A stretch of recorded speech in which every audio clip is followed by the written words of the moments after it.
the Nigeria Labour Congress has suspended a planned nationwide protest against a 50% hike in telecommunications tariffs and will negotiate with the government to resolve the dispute within 2 weeks.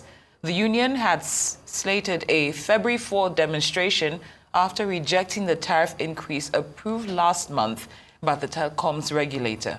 The union described the hike as insensitive and threatened a telecom service boycott or strike unless the government engaged in talks. Following talks late on Monday, the NLC and government agreed to form a 10-member committee with equal representation to review the hike and to propose solutions by February 17. The NLC President Dayo told reporters that the outcome of the committee will determine their next line of action in terms of protests, as well as in terms of boycotts, and when it comes to withdrawal of services.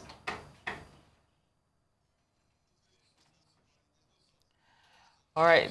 Joining us now for a chat on NLC suspension of the planned nationwide protest over the telco tariff hike and the need for more engagements in resolving disagreements over public policy is Dayo Sobowale, who's our Rise News analyst. Good afternoon, Mr. Sobowale. Many thanks for joining us. Good afternoon. It's a pleasure being here as usual. All right, we had this discussion, we touched on it last week, and you were all for the action, saying 50% is a lot. So now with this development, are you still happy with how things are progressing? Yes, I am. You know, I tried to be fair to both labor and the price increase. And I said those increasing the cost should review their costs. They should review their costs. And I mentioned a technology example from China on artificial intelligence, yes, where the US thought it was the leader and it was making an artificial intelligence product with 5 billion, but the Chinese were able to make it with 5 million. So I said on that note, the Communications Regulatory Authority should review their cost. You see, the same thing goes for reforms. When you talk of reforms, you are talking of trying to balance issues and to rejig your strategy and to bring people in who have been outside before. I'm happy that is what is about to come in now with regard to labor. You see, labor has played its part. But what you have now is what I will call integrative industrial relations, which is where there's mutual respect and you want to look at both sides of the coin. This thing is not peculiar to the communications industry. I mentioned earlier that yes, it happened in the power.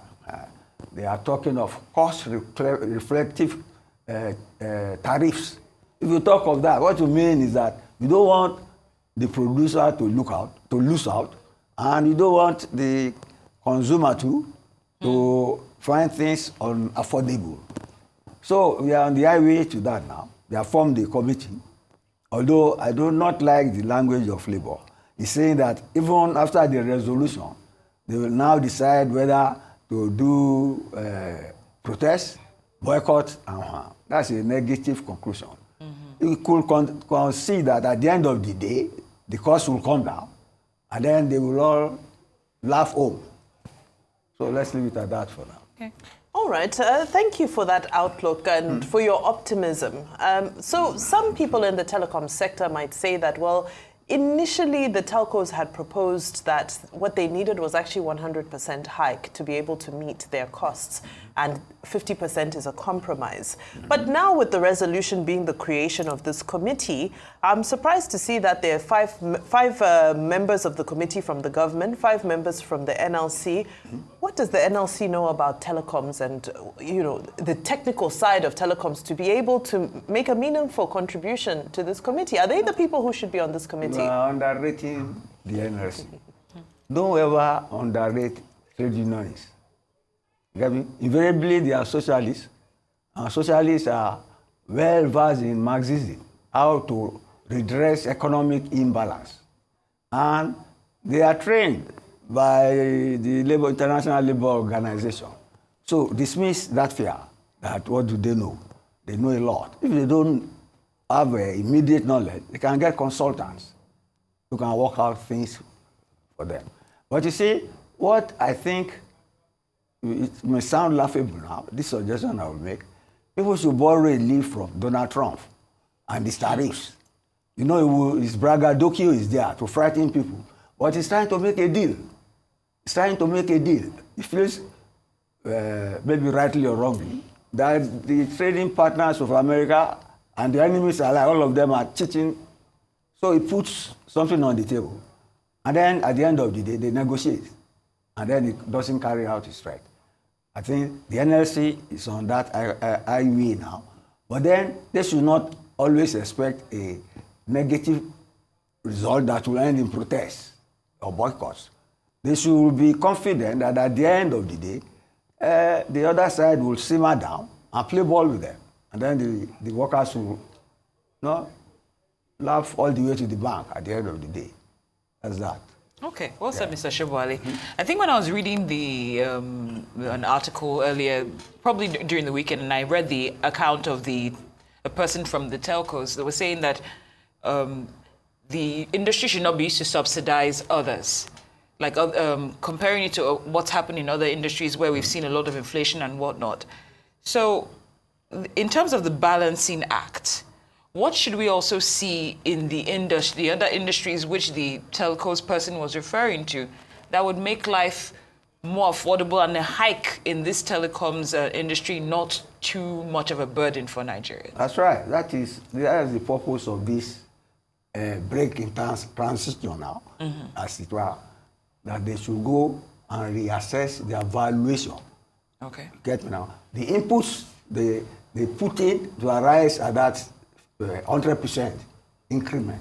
They can reassess it. All over the world, people are reassessing. Even here in Nigeria, the consumer pricing body is reassessing what it is using to measure our return on GDP and all that.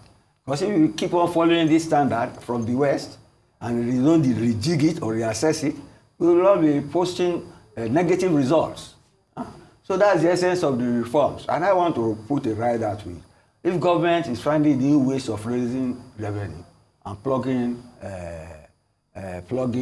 waste, it should at the same time find a way of making sure that the welfare needs of the electorate right pari passu with the revenue they generate.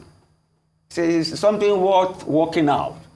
And that is what innovation is all about. You overhaul whatever, cause some disruption in your system so that new ways and improvements come out, new products. That is reform at the end of the day. It should not be one-sided, pro-government alone in terms of revenue and settlement of debts. It should be reflected in the good things of life that government is willing to give to its people. Yes. Now, if you gauge the reaction by Nigerians to the threat of a strike, if you compare maybe 2-3 years ago, if we'd heard news of a threat of a strike, people maybe would have gone to do some bulk groceries and people would have prepared. But this one didn't really have much of an impact. Well, what do you think? Do you think the threat was impactful? It is very clear. You don't shoot yourself in the foot. You say people to boycott their phones and things they used to make a living. No way. That's no way they can succeed. So I think even the NLC saw that at a stage. That's why they said they must consult all. If you give an instruction that your people will not follow, you're wasting your time. But it's not realistic. It's not realistic. Don't make people do things that will hurt their interests and their purchasing power because of a strike. No way. It will not work. That's it. Yeah. Okay, Mr. Sobowale. Now, let's look at the current dialogue mechanisms when it comes to labor unions and government and even private sector stakeholders. What would you say, from your assessment, is fundamentally broken in the process? The economic times are hard. Do you get me? So, and you see, it's the economic times that determine the way you talk to each other. Whether you talk to each other, or you talk with each other, or you talk at each other. Talk with, talk at. It depends on what is on the table to share. And they say an angry man, no, a hungry man is an angry man. See, the times are hard in the country. And the government says it's because of the reforms. And at the end of the day, we will smile. But then everybody knows that the pain, the economic pain is there. You get me? So that determines the tone of dialogue, the tone of industrial relations, whether we will shout at each other or treat each other decently, as it were. The economic times dictate the mood and the manner of discussion or dialogue. Speaking of the economic times, I know I can only imagine what it feels like to be maybe the CEO of one of these telecoms companies right now, because we've seen the fuel price being deregulated, if I may call it that, so it has gone up.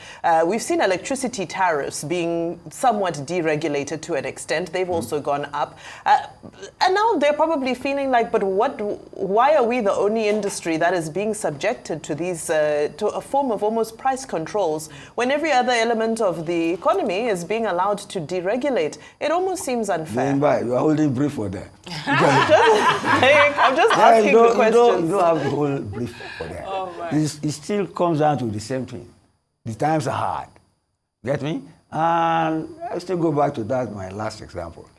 The communications industry, the rate of obsolescence of their products is very high and fast. You think you have made a new product today and you are celebrating it. 2 days later, another company in the same industry has made a better one. Or maybe they imitate you and they price you out of market, which the Chinese have done to the Americans on artificial intelligence. So it is you don't rest on your oars.